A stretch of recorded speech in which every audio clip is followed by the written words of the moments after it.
Diolch yn fawr, diolch am y gwahoddiad. Dwi'n falch iawn i fod gyda chi heddiw ar y digwyddiad ar-lein yma. Mae'r 2 flynedd diwethaf wedi bod yn anodd iawn i bawb, ac i ni ddiolchgar am eich rhaglen frechu rhagorol sy'n osgoi y derbyniadau i'r ysbyty ar y raddfa welson ni ar y dechrau. I'm sure you'll be very relieved that my whole speech won't be in Welsh, but I just wanted to say thank you very much for inviting me. I'm really delighted to join you today for this online event. I'm afraid I'm travelling in mid-Wales, so I hope the connection will last. The last 2 years, of course, has been really difficult for everyone, and we're all really grateful, I know, for this world-leading vaccination programme, which is helping to avoid hospitalisations on the scale that we saw during the start of the pandemic. But I do hope that one of the take-home lessons of this pandemic is that we now value our health and care workers more than ever. I think we all took a step back and we reassessed our priorities, and I think we've all got a newfound appreciation of what matters and what's important in life. And Aneurin Bevan, our Welsh health leader, the man who established the NHS, he was very clear when he said that not even the apparently enlightened principle of the greatest good for the greatest number can excuse the indifference to individual suffering. And there is no test for progress other than its impact on the individual. Well, I know because my waiting list numbers came out yesterday that there are lots of individuals waiting, many of them in pain, many of them in real difficulty, and we have a responsibility to clear that as soon as we can. And I think it is important for us to recognise the role that advanced practice people have in helping us in that space. I don't think there's ever been a clearer example of the progress that we've seen taking place in our world-leading vaccination programme. And as you know, the NHS is under increasing pressure. I'm really grateful to our workforce who continue to adapt to this challenging time. And as I say, you as advanced practice educators play a vital role in strengthening our workforce, in providing the leadership and the educational opportunities needed to ensure the next generation of advanced practitioners are prepared to meet the growing demand for healthcare services. Now, in Wales, we've published a long-term plan for our health services called A Healthier Wales. And the original version, even in the light of the COVID, has been validated and remains relevant for the Wales of today and tomorrow. Our response to COVID-19 has accelerated the implementation of our long-term plan in some areas, and we've recently refreshed our transformation programme, introducing actions to ensure that we're focusing on the issues that were brought to the forefront during the pandemic. Now, with more investment than ever before for developing and enhancing the advanced practice skills and knowledge of nurses, allied health professionals and pharmacy professionals in Wales, the critical part now is to focus on these advanced practitioners being able to use their skills where it will result in accessible clinical care being delivered closer to where people live. Now, we're very proud of what we've been doing, for example, in pharmacy. Advanced practice for pharmacy professionals was initially supported only in secondary care.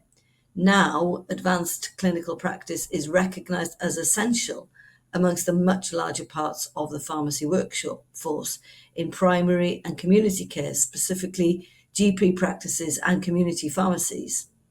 We have an organisation in Wales called Health Education and Improvement Wales, HEIW, and it's an organisation dedicated to transforming the workforce to deliver our vision. The HEIW allocation processes have modernised to deliver on this agenda. And we've introduced a whole new way of making use of our pharmacists across Wales. Our 3 pharmacy drivers are A Healthier Wales, that plan I talked about, our long-term plan for health, the new initial education and training standards from the pharmacy regulator, and the new community pharmacy contract, which can be found in New Prescription, the future of community pharmacy Wales. So we're really making use of our pharmacists in Wales on a scale we've never done before. Our ambition is to develop a workforce located close to people's homes that has a consistent, person-centered skill set. we recognise the important role of advanced practice educators as partners in achieving our ambition. And we also recognise the need to keep moving forwards at pace to ensure that as the qualifications of our newly registered professionals advance, the content of the follow-on advanced practice programmes also advances to build on a changing set of core skills that continually add value. Now, Health Education and Improvement Wales, on behalf of NHS Health Boards and Trusts in Wales, they fund the education and development of advanced and extended practitioners in a variety of health and care settings. And the current investment is commissioned via the HEIW Education and Training Plan, which the Welsh Government and I approve annually. Now, expanding the number of advanced practice roles is key, I think, to developing and delivering modern healthcare services. These roles support the NHS to continue to meet the needs of the population by building on and developing existing skills and knowledge base. In Wales, since the Advanced Practice Framework was launched in 2010, the advanced nurse practitioner role has been implemented widely across care settings and sectors. The health and social care landscape has changed dramatically over recent years. The healthcare provision has developed to improve the delivery of care to patients. And future changes will require a workforce that's prepared to respond effectively and flexibly to evolving models of service delivery and care delivery. A Healthier Wales, as our long-term plan for health and social care, encourages health and social care organisations to find new ways of working together. It focuses on a broad, multidisciplinary team approach where well-trained people work effectively together and all of the up-to-date and relevant information about the individual circumstances and preferences are shared. Now, this ensures that we make the best possible use of everybody's skills and experience. Advanced practice educators strengthen clinical leadership and empower those on the front line by providing them with the development opportunities and the tools they need to lead change and to deliver high quality care. Now, these developments are resulting in new roles emerging across Wales to respond to the complex and wide-ranging needs of our population as we live on with the ongoing impact of the pandemic. Future workforce modelling and demands count on the workforce working in roles based on the needs of the service users, considering levels of capacity and competence rather than professional background, and ensuring the workforce is appropriately prepared is absolutely fundamental to this. Developing higher levels of practice that respond to service needs will enable the NHS in Wales to meet the workforce challenges now and into the future. We know that advanced practitioners in the community and primary care workers more generally develop close, long-term relationships with their patients and work in partnership with them to achieve optimum health, which really matters when dealing in particular with chronic conditions. Advanced practitioners play a key role in developing and sustaining the capacity and the capability of the health and care workforce in future. And as clinical leaders, advanced practitioners have the freedom and the authority to act at a level of practice characterized by an autonomous decision-making that includes assessment, diagnosis, and treatment, including prescribing for people with complex and multidimensional needs. Educators are instrumental in shaping the future of the workforce, encouraging a focus on holistic, person-centered care and illness prevention, enabling advanced practitioners to work as part of that multidisciplinary team in or across all clinical settings, depending, of course, on their areas of expertise. Now, strengthening AHP leadership through advanced practice supports them to work at the very top of their license and builds the multi-professional, agile and flexible workforce the NHS needs to resolve the complex problems that we face. There's no clear, well-defined career pathway for many AHPs at the moment. MSc Advanced Clinical Practitioner programs are provided in all universities across Wales and are open to AHPs. But there are too few job opportunities to implement these roles on completion of training. The Allied Health Professionals Framework for Wales, Looking Forward Together, and the Primary and Community Care AHP Workforce Guidance, Organising Principles to Optimise Utilisations, these two clear papers identify the ambition for well-integrated services rooted in the community with a full range of practitioner levels and prudent optimisation of AHP skill set. And this includes advanced practice and consultant level roles, as well as expanding the prudent use of rehabilitation support workers.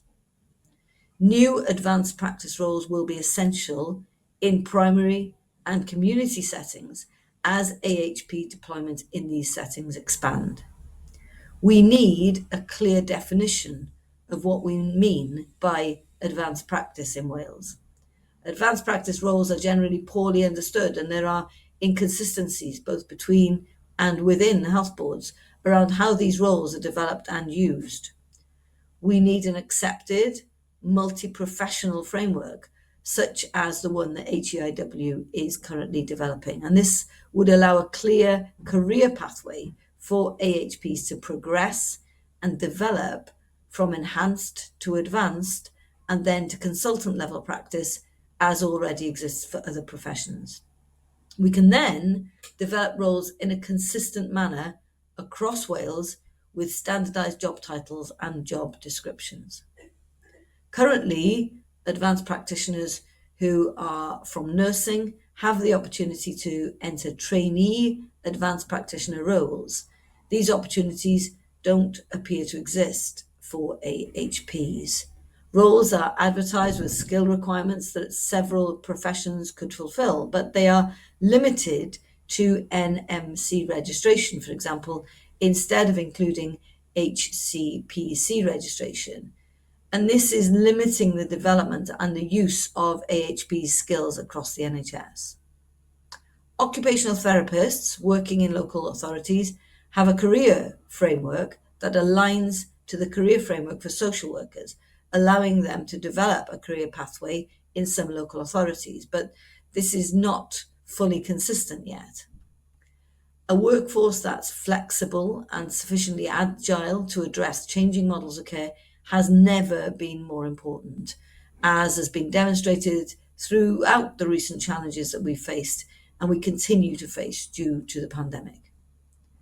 Despite the challenges of the pandemic, we have continued in Wales to invest in the education and training of healthcare to support educational professionals in Wales. And last year was no exception. I was really pleased to announce a £250 million investment package and in training programs for healthcare professionals for this year. 2022 is the first year of the new pre-registration contracts across Wales, which cover nursing, midwifery, AHP, and healthcare sciences, commissioning almost 4,000 new health professionals to start training. Through a combination of sustained and increasing investment in the provision of health professional education and training and the continued provision of financial support, we are encouraging individuals to consider healthcare in Wales as a worthwhile and rewarding career. I really hope you enjoyed the rest of the event, and I thank you again for taking the time to listen to me this morning, and I look forward to hearing about the remainder of the day from my officials who will be attending. So diolch yn fawr iawn i chi. Thank you very much for your time this morning.